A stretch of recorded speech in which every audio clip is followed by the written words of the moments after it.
안녕하세요. 최강희엠입니다. 이번 시간에는 인공지능의 개요에 대해서 알아보도록 하겠습니다. 먼저 인공지능이란에서 인공지능의 개념을 정리를 해보고 그리고 역사에 대해서 살펴보도록 하겠고요. 인공지능의 기술에서는 인공지능을 분류해보고 인공지능 기술의 주요 활용 분야에 대해서 살펴보고 영향력에 대해서 알아보도록 하겠습니다. 마지막으로 인공지능의 기술 발전에 따른 이슈 몇 가지들에 대해서 살펴보고 정리를 하도록 하겠습니다. 자, 그럼 인공지능 개념을 살펴보자면 인공지능이란 컴퓨터가 인간처럼 생각하고 학습해서 문제를 해결하도록 프로그램으로 구현한 기술이라고 얘기를 할 수가 있고요. 자, 그래서 인공지능은 자율주행 자동차라던가 자동번역, 추천 시스템, 인공지능 스피커 등 여러 분야에서 널리 활용이 되고 있습니다.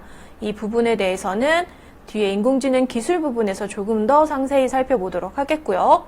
자, 그렇다면 인공지능을 전통적인 프로그램과 차이점으로 나누어서 생각을 해볼게요.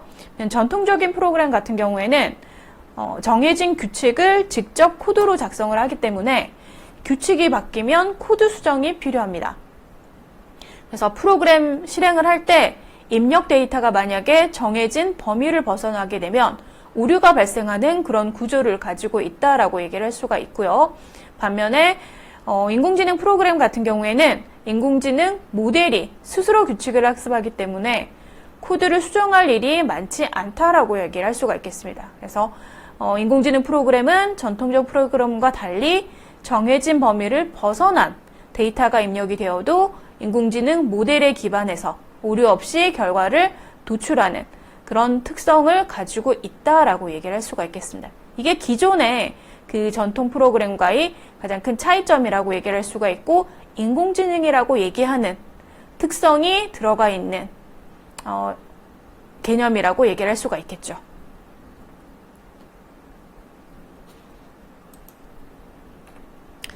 자, 그렇다면 이번 슬라이드에서는 인공지능과 더불어서 같이 언급되는 몇 가지 단어들이 있어요. 머신러닝이라던가 딥러닝 이런 단어들이 있는데 이게 그러면 인공지능과 어떻게 다른지 차이점 또는 비교할 수 있는 부분에 대해서 언급을 하고 넘어가도록 하겠습니다. 자, 먼저 인공지능 AI라고 우리가 얘기하는 건 좀 전에도 개념에서 설명을 하긴 했지만 한 번 더 얘기를 하자면 컴퓨터가 사람처럼 생각하고 판단하게 만드는 기술이라고 얘기를 할 수가 있겠습니다. 그래서 인간의 지능적인 행동을 모방하는 모든 기술을 포함하는 전체 개념이 인공지능이라고 생각을 하시면 되겠고요. 자, 머신러닝이라는 개념을 얘기를 해보자면 머신러닝은 기계학습이라고도 얘기를 해요. 그래서 이 머신러닝은 인간의 학습 능력과 같은 기능을 컴퓨터에 부여하기 위한 기술이라고 얘기를 할 수가 있고 얘는 AI 한 부분이라고 얘기를 할 수가 있습니다. 그래서 데이터를 사용해서 패턴을 학습하고 예측을 수행하는 기술을 머신러닝이라고 얘기를 할 수가 있겠습니다. 그 아래 들어가는 개념이 되겠죠. 자, 그렇다면 이제 딥러닝. 자, 딥러닝은 인공지능 신경망을 기반으로 한 머신러닝의 한 분야라고 생각을 하시면 돼요. 그래서 머신러닝의 하위 분야라고 얘기를 할 수가 있고요. 그래서 인공신경망을 활용해서 매우 복잡한 문제를 해결하고 많은 양의 데이터를 처리할 수 있는 기술이라고 얘기를 할 수가 있겠습니다. 보통 이래서 인공지능은 그 하위에 머신러닝, 그 하위에 딥러닝 이렇게 얘기를 할 수가 있고 여기에 현재 슬라이드에는 없지만 생성형 AI를 살짝 추가를 하자면 여러분들이 보통 대표적으로 챗 GPT라던가 달리 같은 이런 텍스트, 이미지, 비디오, 오디오 같은 새로운 컨텐츠를 생성하는 기술을 인공지능 기술을 우리는 생성형 AI라고 얘기를 하는데 얘들은 분류를 하자면 딥러닝의 응용 분야라고 얘기를 할 수가 있겠습니다. 그래서 우리가 이런 단어들이 나왔을 때 인공지능 기술이라고 얘기해도 무방하다라는 거. 그래서 그 안에 좀 더 세부적으로 하위 개념으로 나뉘어지는 단어들이라는 것까지 기억을 해두시면 되겠습니다. 자, 이제 인공지능의 역사에 대해서 어떻게 인공지능이라는 기술이 나오게 됐는지 한번 살펴보도록 하겠습니다. 슬라이드를 보시면 알겠지만 연도별로 한번 얘기를 해보도록 할게요. 자, 먼저 1950년대. 자, 1950년대가 AI 태동기라고 얘기를 할 수가 있는데, 이때 그 앨런 튜닝이라는 사람이 제안한 인간과 얼마나 비슷하게 대화할 수 있는지 기준으로 기계의 지능이 있는지 판별하는 테스트인 튜닝 테스트가 인공지능의 시작점으로 우리는 보통 얘기를 합니다. 그리고 여기에서는 아직 인공지능 단어가 나오진 않았고요. 그런데 후에 1956년도에 다트머스 학회, 자, 존 맥카티가 주최한 다트머스 학회에서 인간처럼 생각할 수 있는 기계에 대해서 논의를 하고 인간처럼 생각할 수 있는 기계를 인공지능이라고 명명하면서 처음으로 인공지능이라는 용어가 사용하게 되기 시작합니다. 이게 AI 태동기라고 얘기를 할 수가 있고요. 자, 여기에서 이제 더불어서 퍼셉트론이라는 우리 신경세포를 닮은 그걸 모델로 한 계산적 모델을 표현한 최초의 신경망 모델이 제안이 되고 여기에다 이제 학습이라는 개념이 추가가 됩니다. 그래서 이후에 이제 인공지능, 신경망 연구에 대한 붐이 일어나게 되죠. 자, 이렇게 해서 쭉 발전을 해 나오다가 1차 붐이 이 시기에 일어납니다. 근데 이때 한참 그 연구가 진행되던 상태에서 자, 이 퍼셉트론에 한계가 드러나게 됩니다. 실질적인 효용성을 보여주지 못한 연구로 인한 확보의 어려움도 있고, 그 다음에 퍼셉트론에서 엑스월 연산 안 되는 부분, 이런 한계점, 이런 부분, 그리고 컴퓨터 성능의 한계로 인해서 또 여기까지 나온 이론에 대해서 뒷받침을 못 해줘요. 그래서 첫 번째 AI의 겨울을 맞이하게 됩니다. 자, 여기에서 이제 다시 2차 붐 시기가 일어나게 되는데 이건 어떻게 일어나게 되냐면 1980년대에 인공지능이 다시 부상하기 시작합니다. 근데 여기에선 중요한 키워드가 뭐냐면 전문가 시스템이라고 할 수가 있겠습니다. 전문가 시스템이라고 할 수가 있는데 이건 초기 인공지능 능력에 대해서 너무 환상을 가지고 있다라는 걸 이제 사람들이 깨닫게 되는 거죠. 그래서 문제의 영역을 줄이고 최대한 단순하게 풀어야 된다고 생각하기 시작합니다. 그래서 특정 영역의 전문가 수준의 해답을 제공하는 전문가 시스템이 유행을 하게 됩니다. 그래서 대표적으로 여기 아래 자, 마이신이라는 시스템이 있는데 자, 이 마이신 시스템은 600여 개의 규칙으로 이루어져 있고 증상에 대한 질문에 환자가 대답을 해주면 추론을 통해서 적절한 치료법을 제시를 해주게 됩니다. 자, 이런 전문가 시스템들이 등장하게 되면서 부흥하기 시작을 해요. 그래서 1980년대 후반부터 시장에 본격적으로 도입이 되기 시작한 개인형 컴퓨터가 또 이때 또 등장을 하게 되는데, 자, 이러면서 또 한 가지 또 문제가 발생하기 시작하는 게 성능적인 측면에서 이 고가의 전문가 시스템에 비해서 이 개인 컴퓨터가 부족하지 않게 된 거죠. 그래서 전문가 시스템에 새로운 정보를 업데이트하려면 지식을 명제로 추출하기 어려운 절차, 이런 과정들을 거쳐야 되고, 그다음에 유지 비용이 많이 드는 그런 문제점이 발생을 하게 됩니다. 그래서 전문가 시스템으로 2차 AI 부흥기를 맞이하게 되지만 여기에서 또 새로운 개인 시스템, 그 다음에 등등의 문제, 유지보수 비용 등의 문제 등으로 해서 다시 두 번째 AI 겨울을 맞이하게 됩니다. 다사다난했죠. 그렇죠? 자, 그런데 여기에서 또 다시 처음 등장 시에는 인공지능 겨울 시기에 개념이 등장을 해서 주목을 받지 못했지만 아까 퍼셉트론에서 이제 다층 퍼셉트론 이론이 제시가 됐어요. 근데 이걸 효과적으로 학습시킬 수 있다라는 걸 다시 보여주고 그래서 신경망 연구에 대해서 재조명되기 시작을 합니다.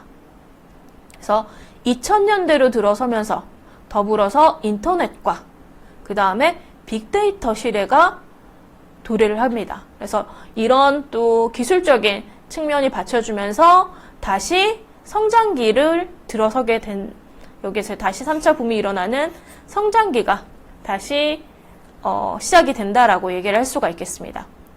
그리고 2000년대 중반에, 2000년대 요 어디쯤이 되겠죠? 여기는 2010년이라고 해놓긴 했는데, 이때 중반에 심층 신경망 이론이 컴퓨터 비전 분야에서 효과가 검증이 되기 시작을 합니다. 그래서 딥러닝이라는 용어가 본격적으로 사용되면서 폭발적인 성장기에 들어서게 된다라고 얘기를 할 수가 있겠습니다. 이건 앞에서 인공지능, 머신러닝, 딥러닝 얘기를 하면서 나왔었죠. 그래서 이때 바로 딥러닝이라는 용어가 본격적으로 사용이 되기 시작한 폭발적인 또 세 번째 AI 붐이 일어나기 시작하는 계기라고도 할 수가 있겠습니다. 이런 일들이 발생하기 시작하고요.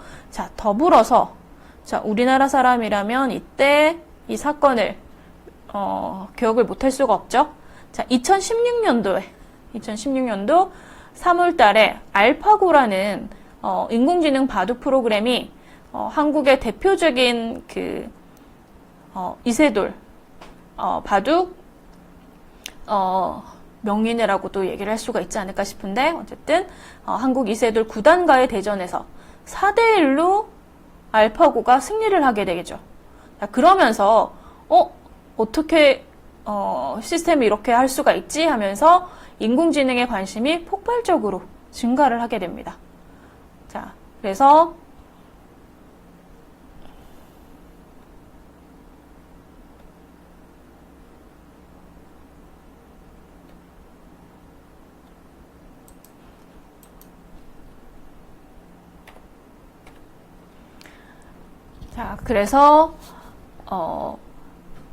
다시 성장하게 되는 이슈가 발생했다라고 얘기를 할 수도 있을 거고요. 그리고 2020년 6월에 오픈 AI에서 GPT-3 논문을 발표를 하죠. 그래서 이걸 세계에 공개하면서 챗 GPT를 통해서 인공지능에 대한 관심이 다시 한번 폭발하게 되는 시기가 시작했다라고 얘기를 할 수가 있겠습니다.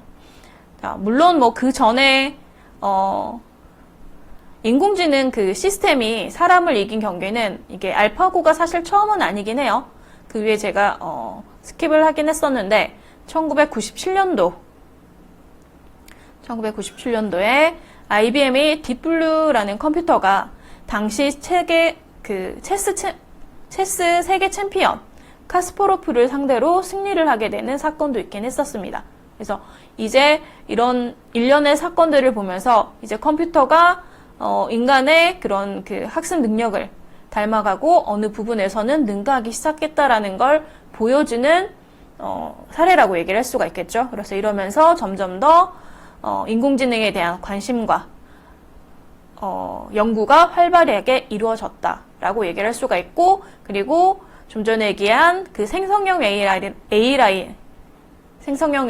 AI가 등장하면서 이제 좀 더 많은 일반인들이 좀 더 컴퓨터의 이론적 개념이라던가 이런 거를 학습하지 않은 사람들도 이제 인공지능 기술을 활용할 수 있는 그런 시대가 되었다라고 얘기를 할 수가 있겠습니다. 그래서 현재까지 AI 기술의 대중화가 이루어지고 있고 생성형 AI 혁신이 이루어지고 있고 이런 시대가 도래했다라고 얘기를 할 수가 있을 거고요. 근데 반면에 한쪽에서는 이런 급성장이 이루어지면서 반대적인 측면이 또 여러 가지 일들이 발생하게 되죠. 그래서 AI 윤리라던가 규제에 대한 논의가 마찬가지 증가하고 있는 그런 시대가 도래했다라고 얘기를 할 수가 있겠습니다.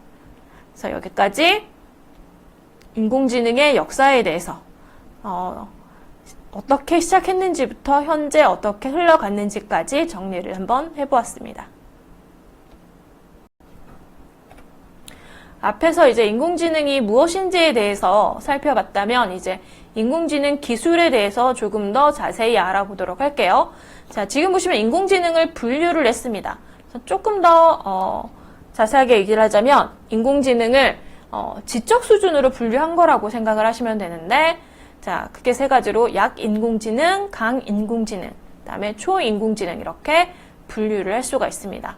그래서 특정한 작업에 대해서 인간과 비슷한 성능을 보이는 인공지능을 약인공지능이라고 얘기를 할 수가 있고, 인간과 비슷한 수준의 다양한 지능을 가진 인공지능을 강인공지능이라고 얘기를 할 수가 있고, 인간보다 더 높은 수준의 지능을 가진 초인공지능 이렇게 나뉜다라고 얘기를 할 수가 있을 텐데, 하나씩 좀 더 살펴보자면 약인공지능 같은 경우에는 특정 작업이나 문제를 해결하기 위해서 설계된 인공지능이라고 얘기를 할 수가 있겠습니다. 그래서 특정 도메인에 특화되어 있다라고 얘기를 할 수가 있고, 인간의 전반적인 인지 능력을 모방하려는 목표를 가지고 있다라고 얘기를 할 수가 있고, 해서 약인공지능 같은 경우에는 의식이나 감정을 가지지 않고 특정 작업을 수행하기 위한 사전 프로그래밍된 알고리즘을 사용한다라고 얘기를 할 수가 있겠습니다. 그래서 제한된 범위의 문제를 해결하는 능력을 가지고 있고, 특정한 작업에 매우 효과적이라고 얘기할 수가 있고요. 학습과 적응은 가능하지만 인간처럼 일반적인 지능을 가지지는 않았다라고 얘기를 할 수가 있겠습니다. 그래서 현재 사실 대부분의 인공지능은 여기 약인공지능에 해당이 된다라고 얘기를 할 수가 있고, 우리가 실제적으로 사용하고 있는 애플의 시리라던가 아마존의 알렉사라던가 구글의 알파고 같은 것들이 전부 여기 약인공지능에 들어간다라고 얘기를 할 수가 있고요. 자, 그렇다면 강인공지능 같은 경우에는 살펴보자면 인간처럼 사고하고 학습할 수 있는 전반적인 인지 능력을 지닌 인공지능이라고 얘기를 할 수가 있겠습니다. 그래서 강인공지능은 의식과 감정을 가집니다. 그래서 다양한 문제를 해결할 수 있는 능력을 갖춘 인간과 유사한 지능을 목표로 하는 인공지능이라고 얘기를 할 수가 있고요. 그래서 영화 속에 등장하는 인공지능 로봇 같은 것들이 대표적인 사례라고 얘기를 할 수가 있고, 실제 현실에서는 아직 개발되지 못한 단계라고 얘기를 할 수가 있겠습니다. 그래서 보셨는지 모르겠지만 아이언맨의 자비스라던가 허라는 또 영화에서 사만다라는 인공지능 시스템이 등장하게 되는데, 이 사만다도 강인공지능 이라고 얘기를 할 수가 있겠습니다. 자, 못 보셨다면 한번 보시는 것도 추천을 드려요. 그래서 이 사만다 같은 경우에는 주인공과 감정적으로 깊이 연결돼서 어떤 복잡한 그런 대화를 나누고 인간처럼 사고하는 그런 걸 보여주는 사례를 보여주는 영화라고 얘기를 할 수가 있겠습니다. 이게 강인공지능이고요. 자, 그렇다면 초인공지능, 슈퍼 인텔리전트가 앞에 붙는데, 자, 이건 인간을 뛰어넘는 지능을 가진 인공지능이라고 얘기를 할 수가 있겠습니다. 그래서 인간의 모든 지적 능력을 초월해서 놀랄 만한 수준의 학습, 문제 해결, 창의성을 갖게 될 것으로 예측되는 그런 인공지능이라고 얘기를 할 수가 있는데, 사실 현재로서는 이론적인 개념에 가깝고 미래에 이루어질 수 있는 가능성에 대해서 논의되고 있는 그런 기술이라고 얘기를 할 수가 있겠습니다. 네. 이 초인공지능 영역에 도달하기 위해서는 인간의 훈련 데이터에 절대적으로 의존하는 현 인공지능의 기술적 한계뿐만이 아니라 윤리라던가 법률 이런 사회적 전반에 합의를 이끌어내야지 문제가 발생하지 않을 거라는 그런 논의돼야 될 사항이 아주 많은 그런 기술이라고도 얘기를 할 수가 있겠습니다. 그래서 사실 이렇게 세 가지 분류로 나누어지긴 하지만 현재 인공지능은 약인공지능의 범주에 속하는 단계라는 거. 그래서 약인공지능은 한 번 더 정리를 하자면 특정 작업을 수행할 수 있는 지능을 가지고 있고, 이 다양한 분야에서 활용이 되고 있는 시점이라고 얘기를 할 수가 있겠습니다. 그래서 좀 전에 예를 든 것처럼 뭐 음성 비서라던가 뭐 자율주행 차량, 뭐 음성 및 이미지 인식 같은 기술이 대표적인 사례라고 얘기를 할 수가 있겠습니다. 앞 슬라이드에서 인공지능 기술을 지적 분류로 나누었다면 이제 좀 더 인공지능 기술이 활용되고 있는 분야에 대해서 조금 더 상세하게 나눠볼게요. 물론 여기에 있는 제시되는 기술 말고도 더 많은 분류가 있겠지만 이제 가장 그래도 대표적이라고 얘기를 할 수 있는 그런 분야들을 나누어서 한번 살펴보도록 하겠습니다. 자, 먼저 머신러닝, 기계학습에 대해서 얘기를 하자면 데이터로부터 학습을 해서 예측이나 결정을 할 수 있는 모델을 만드는 기술을 머신러닝이라고 얘기를 합니다. 그래서 명시적으로 프로그래밍 되지 않은 작업을 수행할 수 있도록 컴퓨터를 훈련시키는 그런 기술을 머신러닝이라고 얘기를 하고요. 그래서 그 하위 기술로 보통 지도학습, 비지도학습, 강화학습 이렇게 나눌 수가 있겠습니다. 자, 지도학습은 말 그대로 레이블이 있는 답이 있는 데이터를 학습을 해서 새로운 데이터에 대한 예측을 수행을 하는 겁니다. 그래서 이미지 분류라던가 뭐 스팸 필터링 같은 게 여기에 들어가고요. 그리고 비지도 학습 같은 경우에는 레이블이 없는 데이터를 분석해서 패턴이나 구조를 발견을 하는 겁니다. 그래서 데이터가 들어왔을 때 그 패턴이나 구조에 따라서 예측을 시행하게 되는 거죠. 그래서 뭐 군집 분석이라던가 차원 축소 같은 것들이 여기에 들어가고요. 자, 강화학습이라는 건 에이전트가 환경과 상호작용하면서 보상을 극대화하기 위해서 행동을 학습하는 기술이라고 얘기를 할 수가 있겠습니다. 그래서 대표적인 게 게임 플레이 같은 것들, 그리고 로봇 제어 같은 것들이 강화학습에 들어간다라고 얘기를 할 수가 있겠습니다. 자, 그 다음에 자연어 처리라고 되어 있는데, 자, 자연어 처리는 컴퓨터가 인간의 언어를 이해하고 생성할 수 있도록 하는 기술이라고 보시면 되겠습니다. 그래서 텍스트라던가 음성 데이터와의 상호작용을 개선해주는 그런 역할을 한다라고 얘기를 할 수가 있을 거고요. 주로 주요 응용 분야라고 얘기를 하자면 텍스트 분석 측면에서 문서의 의미를 추출하고 요약, 감정 분석을 한다던가 음성 인식에서 이제 음성을 텍스트로 변환하는 기술 같은 것들이 여기에 들어가고 앞에서 얘기했던 애플 시리라던가 아마존 알렉사 이 음성 비서 얘도 여기에 이 분야에 들어간다라고 얘기를 할 수가 있겠습니다. 그리고 뭐 기계 번역이라고 해서 한 언어에서 다른 언어로 자동 번역되는 이런 것들이 바로 이 자연어 처리 기술에 들어간다라고 얘기를 할 수가 있을 거고요. 자, 그 다음엔 이제 컴퓨터 비전. 자, 이건 뭐 비전이니까 조금 유추가 되시죠? 자, 이미지나 비디오 데이터를 이해하고 처리하는 기술이라고 얘기를 할 수가 있겠습니다. 그래서 주로 뭐 물체 인식, 추적 얼굴 인식 이런 것들을 포함한다라고 얘기를 할 수가 있겠습니다. 그래서 뭐 얼굴 인식하고 사람 식별하고 이런 뭐 보안 시스템 그리고 스마트폰 잠금 해제 같은 것들이 이런 컴퓨터 비전 기술이 적용됐다라고 얘기를 할 수가 있겠습니다. 자, 그리고 로봇공학 또는 그냥 여기 있는 단어 그대로 로보틱스라고도 얘기하는 이 기술 같은 경우에는 인공지능 기술을 말 그대로 로봇에 적용해서 자율적이고 지능적인 동작을 하도록 하는 그런 분야라고 얘기를 할 수가 있고요. 그래서 센서 데이터를 처리를 하고 실시간으로 환경에 반응하는 능력을 포함하는 그런 분야라고 얘기를 할 수가 있겠습니다. 그래서 뭐 자율주행 자동차, 도로 상황을 인식하고 경로를 계획하고 안전하게 운전하는 이런 분야 또는 산업용 로봇 있죠. 그래서 공장 자동화 시스템에 들어가서 이제 제품 조립이라던가 검사 작업을 수행하는 이런 분야도 여기에 해당된다라고 할 수가 있고요. 그리고 우리 요새 많은 큰 대형 음식점들에서 접하시게 된 경우가 많으실 거예요. 서비스 로봇. 그렇죠? 그래서 그런 도우미 로봇 같은 것들도 여기 분야에 들어간다라고 얘기를 할 수가 있겠습니다. 자, 그 다음에 추천 시스템이라고 되어 있는데, 자, 요거는, 사용자 행동 데이터랑 선호도를 분석을 해서 개인화된, 추천을 제공하는 시스템이 여기에 해당이 된다라고 얘기를 할 수가 있는데, 많이들 이용하고 있는 컨텐츠 추천은 뭐 유튜브라던가 넷플릭스에 추천되는 그 기술이 바로 이 추천 시스템이라고 얘기를 할 수가 있겠습니다. 이거 외에도 쇼핑 웹사이트에서 사용자에게 상품 추천하는 이런 것들도 추천 시스템 분야라고 얘기를 할 수가 있겠죠. 자, 그리고 여기서 마지막으로 생성형 AI.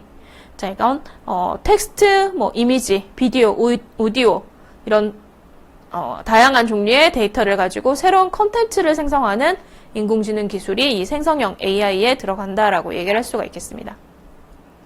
그래서 음악을 작곡하고 그림을 그리고 그다음에 학습 데이터를 생성을 한다던가 아니면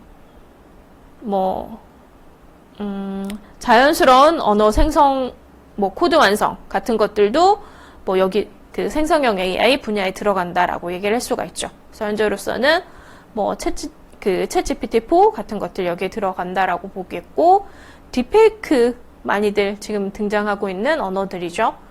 긍정적인 측면이든 부정적인 측면이든 어쨌든 이것도 생성형 AI 기술에 들어간다라고 얘기를 할 수가 있겠습니다.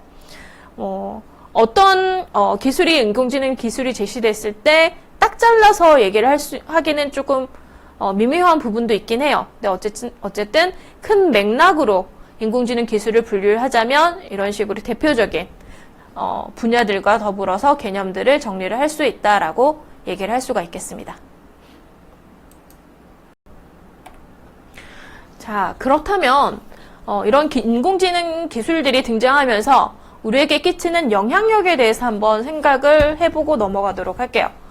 긍정적인 영향, 그다음에 부정적인 영향 측면들을 정리를 한번 해보자면, 긍정적인 영향에선 생산성 향상과 효율성 증대를 얘기를 할 수가 있겠습니다. 그래서 예를 들어서 AI를 활용한 자동화 시스템 같은 경우에는 제조업이라던가 물류 데이터 분석 등에서 인간의 개입을 최소화시키고 작업 속도를 높이는 결과를 보여주죠. 그래서 AI 기반 로봇 같은 경우에는 공장에서 반복적이고 정밀한 작업을 수행하면서 위험한 그런 일들을 사람 대신 대체할 수 있는 그런 대체되면서 생산성을 확연하게 높이는 그런 일들을 하고 있다라고 얘기를 할 수가 있겠습니다.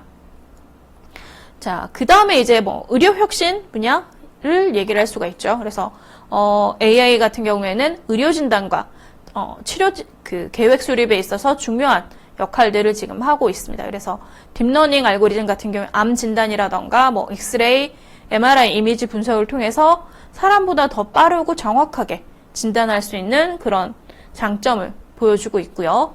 그래서 영향으로 이제 의료의 정확성과 효율성을 높여서 환자의 조기 진단, 치료가 가능해진 그런 시대가 되었다라고 얘기를 할 수가 있겠습니다. 그래서 새로운 또 약물 개발 과정에서도 중요한 역할을 하고 있고요. 자, 그 다음에 또 일반인들이 또 많이 사용되는 영향을 받는 부분이라고 얘기를 할 수가 있겠죠. 개인화 서비스. 그래서 AI는 사용자의 계속해서 학습을 하기 때문에 사용자의 선호도와 행동 패턴을 분석을 하게 됩니다. 그래서 개인화된 추천 시스템을 제공을 해주죠. 앞에서 얘기를 언급을 했었던 넷플릭스 같은 경우에 이 AI를 사용해서 사용자에게 맞춤형 영화라던가 TV 프로그램을 추천을 해주죠.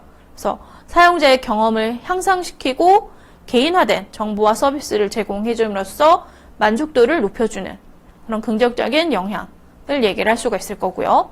자, 그리고 자율주행 및 교통관리.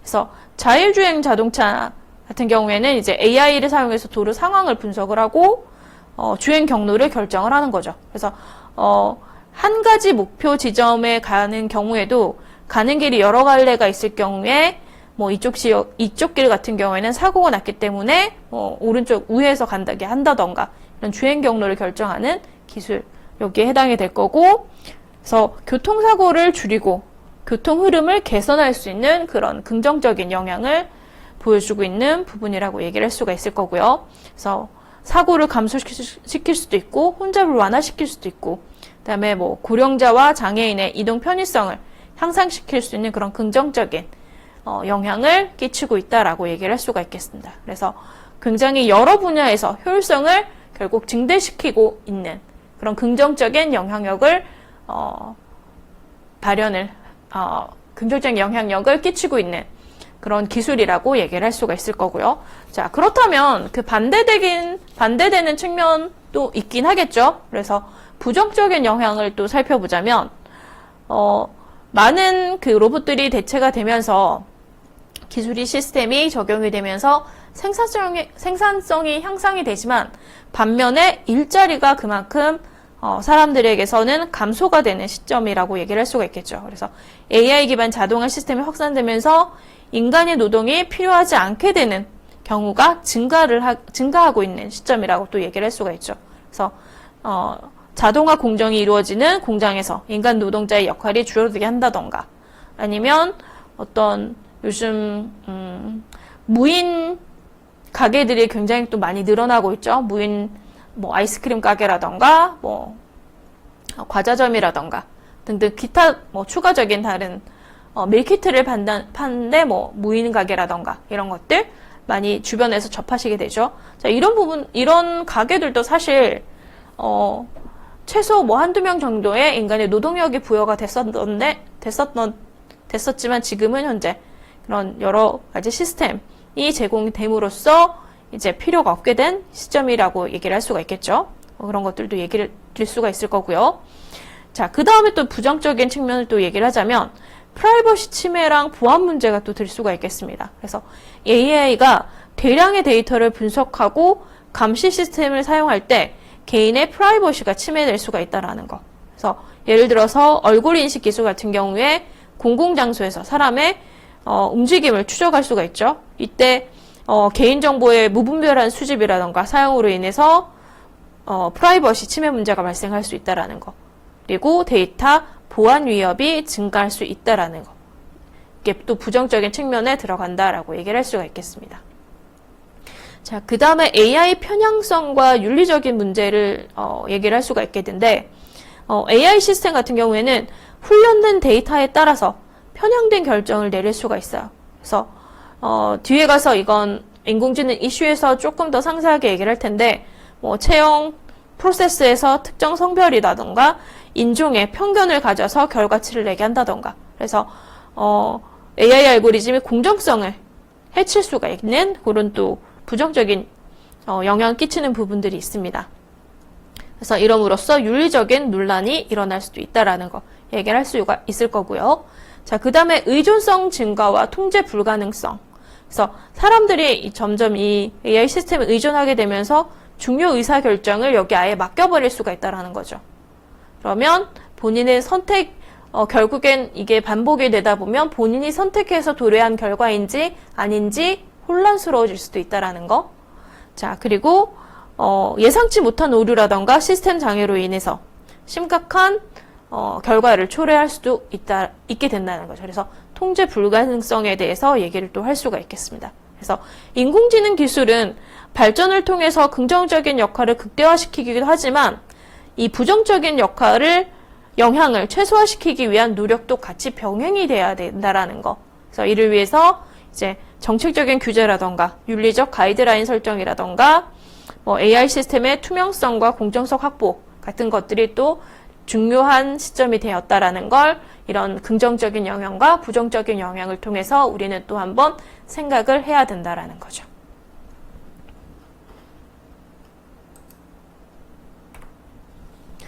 자, 그렇다면 마지막 섹션에서는 이 인공지능 기술들이 발전하면서 등장하게 되는 이슈들 몇 가지에 대해서 한번 얘기를 해보도록 할게요.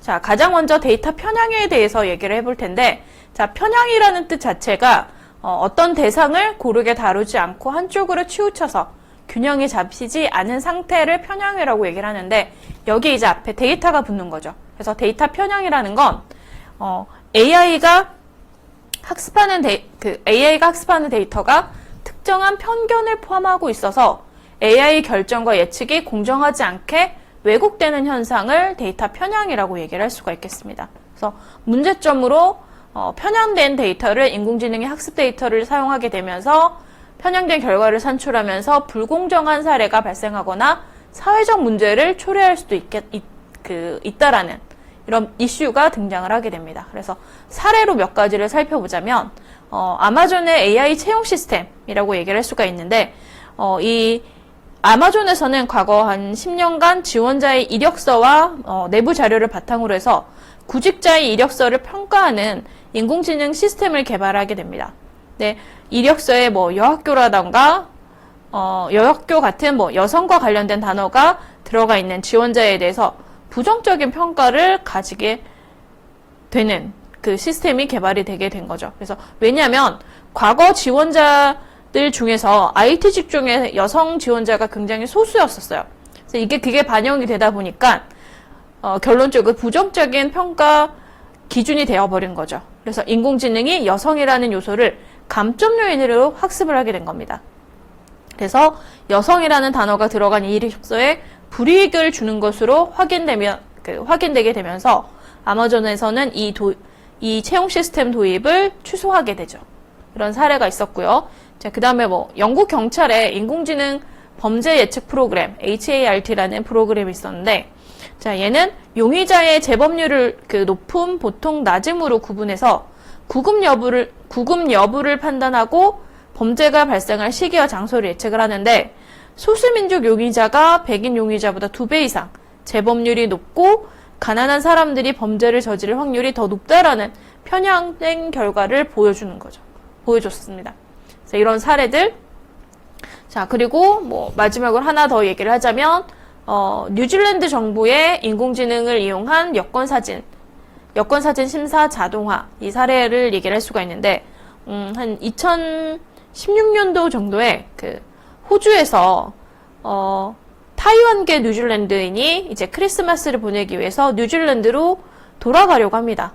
근데, 온라인 여권 갱신을 위해서 업로드한 사진이, 뉴질랜드 정부에 의해서, 거부가 되게 됩니다. 왜냐면 이때 당시에 뉴질랜드 정부에선 인공지능을 이용해서 여권 사진 심사를 자동화 한 시스템을 도입을 했었는데, 이 사진에 대한 거부가 인공지능의 판단의 결과였어요. 왜냐면 상대적으로 눈이 아시아인들이 서양인들보다 좀 작죠. 그래서 이 작은 아시아인의 사진을 인공지능이 인식하지 못했던 거죠. 그래서 눈을 좀 뜨고 좀 더 크게 뜨고 노력도 했겠죠. 그래서 계속 몇몇 사진으로 시도를 했지만 결국엔 성공하지 못합니다. 그래서 결국엔 호주 우체국을 방문해서 사진을 찍고 승인을 받아서 이제 여권이 갱신이 될 수 있었던 사례가 있었어요. 그래서 이런 인종차별적인 문제가 또 시스템에 적용된 사례라고 얘기를 할 수가 있겠죠. 그래서 이런 데이터 편향성이 굉장히 큰 또 인공지능 한 이슈라고 얘기를 할 수가 있겠습니다. 그래서 이런 사례들에 대해서 이제 규제라던가 어떤 공정성을 보장을 하도록 해야 되겠죠. 그러면서 나온 법률이 미국 뉴욕시에서 2023년 7월 5일에 NYC 144라는 법률을 시행하게 됩니다. 이게 세계 최초의 AI 채용 규제안을 담은 법률이라고 얘기할 수가 있고요. 그래서 이게 AI 채용 편향성을 평가 결과를 의무 공개화를 하게 되는 공개해야 되는 그걸 제시한 법률이라고 얘기를 할 수가 있습니다. 자, 이런 이슈가 있고요. 그다음에 hallucination 이 단어도 한 번씩은 들어보셨을 거예요. 그래서 얘는 사실 환각이나 환청을 뜻하는 정신의학 용어예요. 근데 인공지능에서의 hallucination을 얘기를 하자면 AI 모델이 정확하지 않거나 사실이 아닌 조작된 정보를 생성하는 현상을 hallucination이라고 얘기를 합니다. 그래서 이게 너무 크게 이슈가 되고 여기저기 사용이 되면서 2023년도에 아예 영국 캠브리지 사전에 올해의 단어로 hallucination이 선정되기까지 합니다. 문제점은 이제 AI가 신뢰할 수 없는 정보를 기반으로 예측하거나 응답을 제공해서 사용자가 잘못된 결정을 내리게 할 수 있다라는 거죠. 그래서 사례로 예를 들자면 2023년도 3월에 미국 맨해튼 연방 법원에서 변호사 2명이 변론을 준비를 하는데 챗GPT로 조사한 판례를 제출을 했어요. 근데 알고 봤더니 포함됐던 판례들 중에서 최소 6건이 사실 실존하지 않았던 사건인 게 드러나면서 징계를 받게 됩니다. 그래서 여러분들도 이제 GPT를 사용하실 때 어떤 결과 사례들이라던가 이런 것들을 100% 신뢰를 하기는 아직은 어렵다라는 걸 알고 사용하셔야 된다라는 걸 얘기를 할 수가 있겠습니다. 그래서 이런 문제점들을 줄이기 위해서는 데이터 출처를 좀 더 확실하게 한다던가 프롬프트 작업을 할 때 좀 더 정밀하게 입력을 해서 도움을 받는다던가 이런 것들을 통해서 이런 현상을 좀 줄일 수 있도록 노력을 해야 되겠죠. 네, 이건 AI 구조적인 문제이기 때문에 100% 완벽하게 해결되지 않을 거라는 시각도 있긴 해요. 그래서 그렇지만 이제 좀 더 많은 데이터가 학습이 되고 시스템이 향상이 되면 이 문제도 어느 정도까지는 현재의 시점보다는 해결되지 않을까라고 얘기를 하기도 합니다. 자, 그러면서 더불어서 사회적, 윤리적 문제를 포함하는 그런 포괄적인 문제 접근이 또 필요한 그런 시대가 됐다라는 것까지 같이 연결해서 얘기를 할 수가 있겠습니다. 결국엔 앞에 나왔던 두 가지 이슈들이 인공지능 윤리와 연결된다라고 얘기를 할 수가 있겠습니다. 그래서 하나 더 키워드를 더 얘기를 하자면 우리가 딜레마라고 얘기하는 것, 두 가지 이상의 가치가 서로 부딪혀서 쉽게 결정을 내릴 수 없는 상황을 딜레마라고 얘기하는데 인공지능에도 이런 딜레마가 적용이 됩니다. 자, 인공지능이 도덕적 원칙에 따라서 학습하더라도 딜레마 상황을 만날 수가 있다라는 거. 그리고 딜레마 상황에서 어떤 윤리 기준으로 판단하도록 학습시킬 것인지 논의가 굉장히 중요한 그런 시점이 됐다라는 거 얘기를 할 수가 있겠습니다. 그래서 조금 더 설명을 드리자면 윤리적 딜레마를 얘기를 하자면 자율주행차를 기준으로 봤을 때 사고 상황에서 AI가 피해를 최소화하기 위해서는 누구를 보호를 해야 될지를 판단을 해야 되는데 예를 들어서 보행자와 승객 중 누구를 우선시해야 될지를 판단하는 거죠. 그래서 이 해당 차에 타고 있는 사람을 더 우선시해야 될지 아니면 앞에 사고 나기 직전인 보행자를 우선시해야 될지 이런 문제점들 아니면 왼쪽으로 빠지거나 오른쪽으로 빠졌을 때 두 가지 길 하나를 선택을 해야 될 때 한쪽 길은 보행자가 좀 소수인 또 한쪽 길은 보행자가 많은 더 많은 인명 피해가 사례가 나겠죠. 자, 그렇다고 해서 소수로 길을 선택을 하게 되면 어쨌든 뜻하지 않은 인명사고가 난다는 거죠. 이런 딜레마가 있을 수가 있을 거고 의료 AI 측면에서 얘기를 하자면 AI가 환자 생명을 다루는 과정에서 신뢰할 수 있는 결과를 제공을 할 것인가를 또 생각을 할 수가 있어요.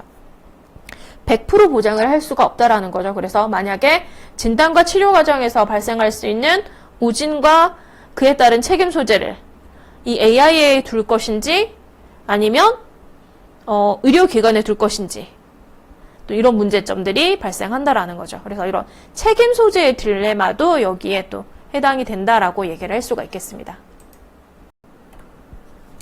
따라서 이제 우리는 인공지능 기술이 극대화되는 여러 단계들, 과정들을 보게 되고 그 다음에 여러 가지 이슈들에 대한 논의가 필요한 시점이 왔다라고 얘기를 할 수가 있고 가장 대표적으로 이제 인공지능 어떻게 보면 하나로 모아서 얘기를 할 수가 있겠죠. 인공지능 윤리로 얘기를 할 수가 있겠죠. 그래서 이런 각 나라들 정부에서 이런 인공지능 윤리에 대한 기준점을 또는 법률을 규제를 생각을 하게 됩니다. 그래서 우리나라 같은 경우에는 국가 인공지능 윤리 기준이라고 해서 2020년 12월에 발표를 했고요.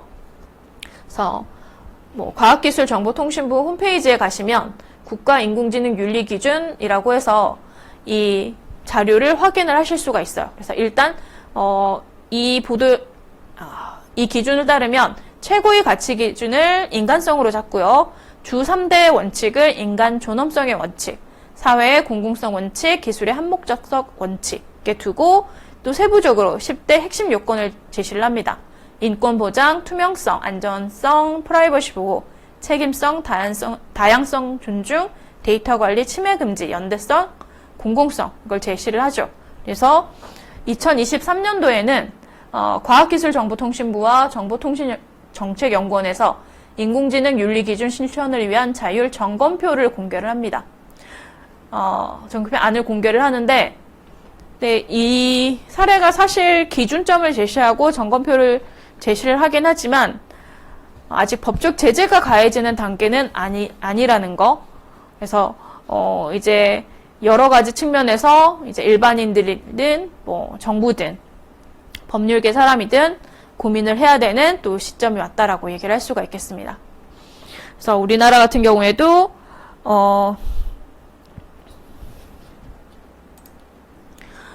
관련된 법률안을 계속 제시를 하고 발의를 있긴 해요. 그래서 올해 24년도 5월 달을 기준으로 해서 2020년부터 발의된 인공지능 관련 7개 개별 법률안을 통합해서 발의를 또 하게 됩니다. 그래서 인공지능 산업 육성 및 신뢰 확보에 관한 법률안 또는 AI 기본법 이렇게 우리는 또 얘기를 하긴 하는데 이런 것들을 이제 통과시키려고 노력하고 있는 그런 단계라고 얘기를 할 수가 있고, 자, 여기서 EU에서는 세계 첫 AI 규제법을 2026년도에 시행하는 걸 확정을 시켰어요. 그래서